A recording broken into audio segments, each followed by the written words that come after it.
Assalamu alaikum wa rahmatullahi wa barakatuh.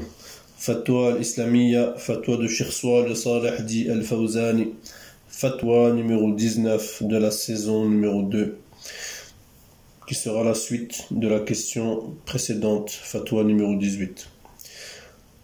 As-Su'al, la question: peut-on prendre une récompense dans le travail de la religion? Partie 2. Jawab, la réponse: ceux qui ont dit que c'est permis se sont référés au jugement non éclairé. C'est-à-dire que l'on peut prendre l'argent pour l'enseignement islamique ou du livre d'Allah. Leur preuve vient du Cheikh Mohammed ibn Abdul Wahhab, rahimahullah, dans le livre Le comportement de celui qui marche vers la prière. Ils ont posé une question à l'imam Ahmed. Un homme dit: je vous fais prier Ramadan avec telle somme et telle somme. Donc ils ont posé cette question. L'imam Ahmed a dit: je demande à Allah le bien-être pour moi et ceux qui prient derrière ce monsieur. C'est-à-dire que sa préoccupation est la dunya et il ne travaille que pour la dunya.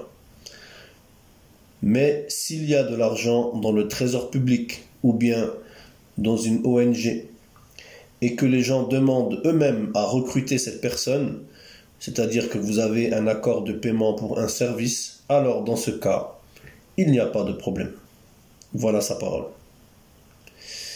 De plus, ce qui nous montre que ceci est licite est la parole du Nabi sallallahu alayhi wa sallam. La personne qui a demandé à marier une femme, le prophète sallallahu alayhi wa sallam lui a demandé s'il a une dot à donner. Il a répondu que non. Alors le prophète sallallahu alayhi wa sallam lui a demandé s'il connaissait une partie du Coran et il a dit oui. Donc le prophète sallallahu alayhi wa sallam lui a dit que la femme te revient avec ce que tu as appris du Coran. Il va donc lui apprendre ce qu'il a appris du Coran. Le prophète sallallahu alayhi wa sallam a donc rendu la dot de cette personne, la sourate qu'il connaît du Coran. Dans un autre hadith de Nabi sallallahu alayhi wa sallam a dit: ce à quoi vous avez droit comme récompense est dans le livre d'Allah. Ceci vient justifier l'avis précédent. Dans un autre hadith long que nous allons abréger, les disciples qui ont fait ruqya sur le roi qui a été piqué par un serpent, ils ont fait ruqya et on leur a donné 30 femelles de moutons comme récompense. Dans ce hadith, les compagnons qui étaient en expédition avaient été interpellés au sujet du malaise du roi, c'est-à-dire le roi qui avait été piqué par un serpent. Ils ont donc fait ruqya avec la Fatiha et par la grâce de Allah subhanahu wa ta'ala, le roi a été guéri. Le roi, content de leur action, leur a offert 30 moutons.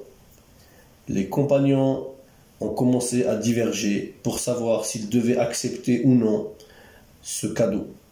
Et lorsqu'ils sont arrivés auprès du prophète sallallahu alayhi wa sallam, ils ont raconté leur histoire. Le prophète sallallahu alayhi wa sallam leur a alors demandé: et comment avez-vous su que la Fatiha était une ruqya, c'est-à-dire qu'elle pouvait, par l'aide d'Allah, apporter la guérison? Ils n'ont pas répondu car ils ne savaient pas que c'était le cas. Alors Nabi sallallahu alayhi wa sallam s'est tu un instant, puis il a souri et leur a dit: vous avez bien fait, allez partager et préparez pour moi une brochette. Wallahu a'lam.